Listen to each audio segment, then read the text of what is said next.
Y'all, welcome back to the ranch. I'm Jared Paul, and today we're going to get an update in my seed room that I promised in an earlier video, and we're going to take a look at the two lime trees that I was supposed to show you as part of the citrus cutting yesterday, but I enjoyed a day in the sun because it is absolutely gorgeous this last week of June here in Connecticut. That's all coming up today on this episode of Jarhead Bonsai.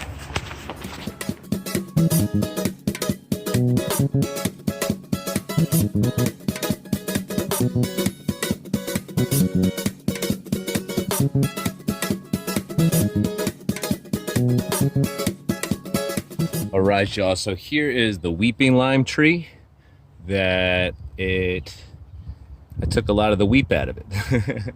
I really trimmed it back now that there was no fruit on it. I left most of this new growth, but nipped some of the tips that were getting a little too high, and I'm really pleased with how it came out.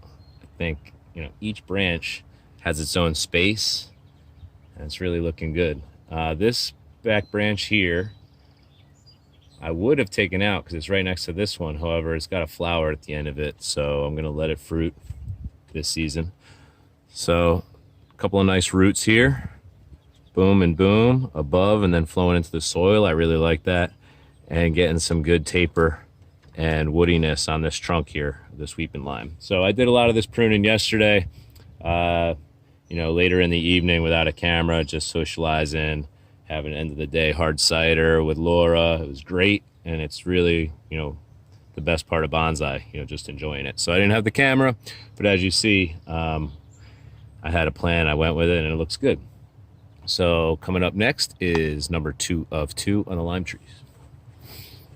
The lime tree 2 of 2. And as you see, this is my windswept one. It comes all the way out here.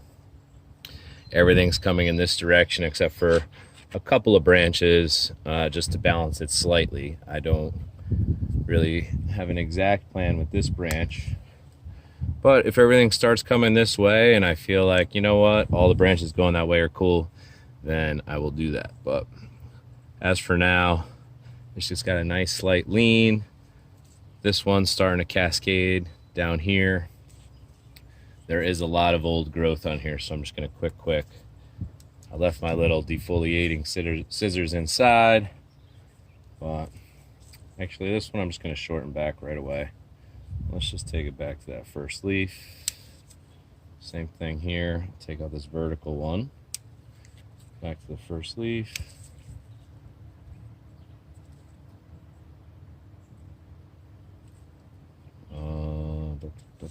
Take this back to here, and then we'll let that part go. That looks cool. Growing sideways underneath into the other branch, don't need that. Growing straight up, don't need that. And we'll trim it back to first leaf, boom. And then we'll just take these leaves off.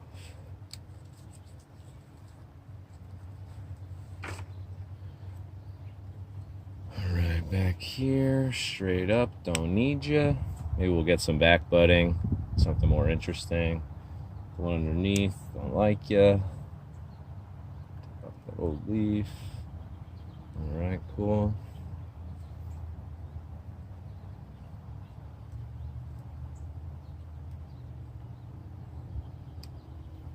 I'm just gonna follow this theme, bring it back to the first leaf of the new wood.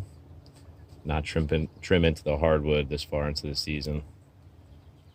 Anything new that I don't like, growing just straight vertically or into anything, I'm taking out. Don't like that. Oof, it is hot again today. I'm loving it.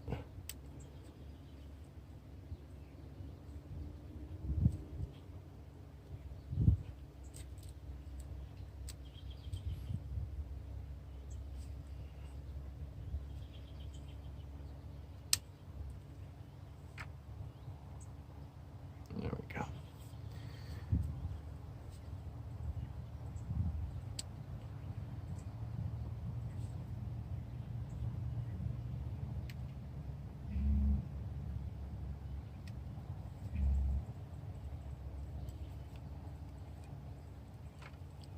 any old leaves that have any burn on them, I'm taking them off, because even, you know, when something's hard pruned, most people, non-bonsai people, wouldn't think that it's attractive, you know, when it's first pruned anyways. But us bonsai people, we know a lot of times that's when it's its most attractive. You get to see all the branch structure and such. But any leaves or foliation, is that the word? Whatever. That I leave on here, I want it to be nice and green and looking healthy, you know, while it's all growing back. So, got a couple of odd branches on this one.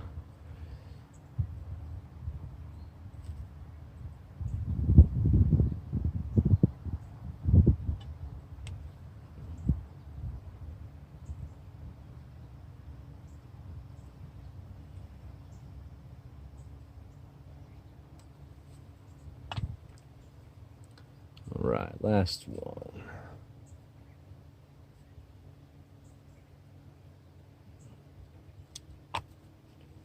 First leaf from the bottom coming off, and then first leaf here.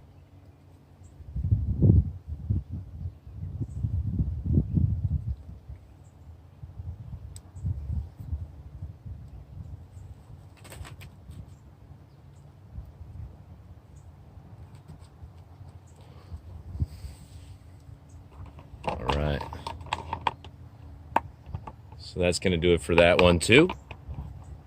Coming up next, I'm just going to give you a quick glimpse of the seed room that I had updated a couple of days ago. All right, stand by.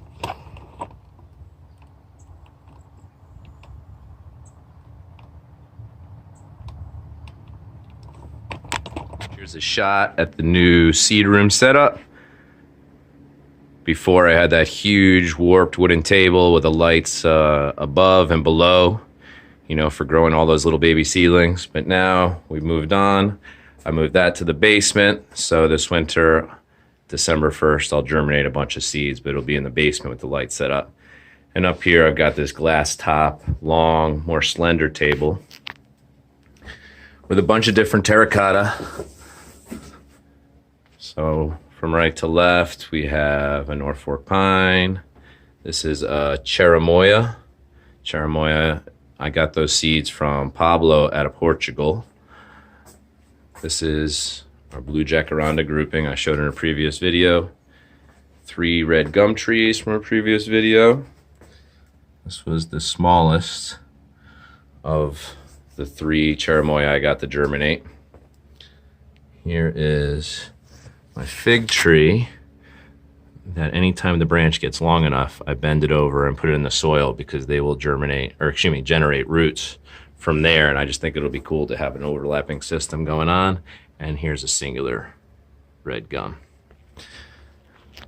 What's cool about this table is I was able to put all of my additional lights. These are the little biodegradable pouches that I put seed starter in to get everything rolling, and then you could plant without having to transplant or disturb the roots. You just plant the whole pocket and the roots can grow through it. Some of my drip trays, that is a cork rollout mat when I find a spot for it for a nice tree planting. These are my bonsai tools, and this is my Jarhead bonsai binder with all germination dates and information on all the species that I have, accurate records. Because I imagine, you know, when you're doing a tree farm, it would benefit to know when stuff started, how much success you had, what you did last time, stuff like that. Okay, then over here to the right, have this old desk. It's a secretary, actually. This thing pulls down, but Laura's cat destroyed it, so we just leave it up. So this is all of my Osmoco Plus. This is the long-term fertilizer I use. I love it. It has a no burn promise, and it works. This is Jack's All-Purpose. It's similar to a Miracle Grow. It's got that blue, you know, it's that blue powder. I use that every 3 weeks. I don't have any orchids, but for some reason I have orchid spikes.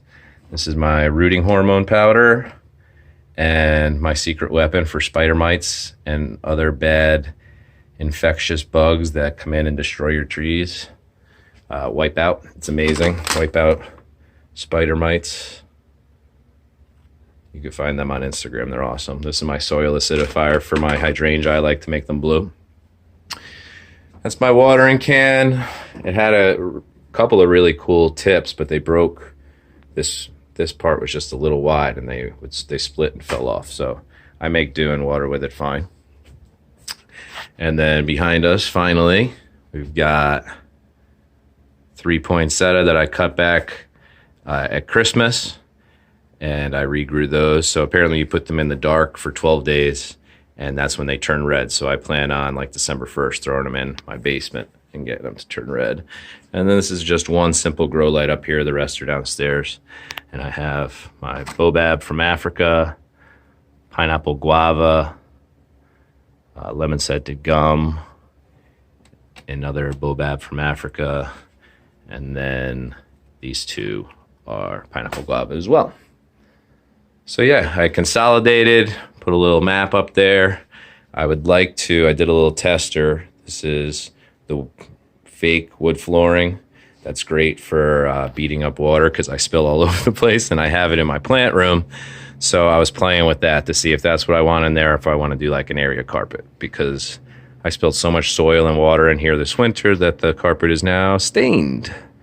So I'll probably get it professionally cleaned and then cover it up. I will give you the update when that happens, y'all. All right, y'all, that's going to do it for today's episode of Jarhead Bonsai. I hope you enjoyed yourself. Got the seed room looking pretty good. It's going to look even better shortly, and I'll give you the update then. And of course, I will give you the update probably in fall on those 2 lime trees as well as the other citrus. Have a great day.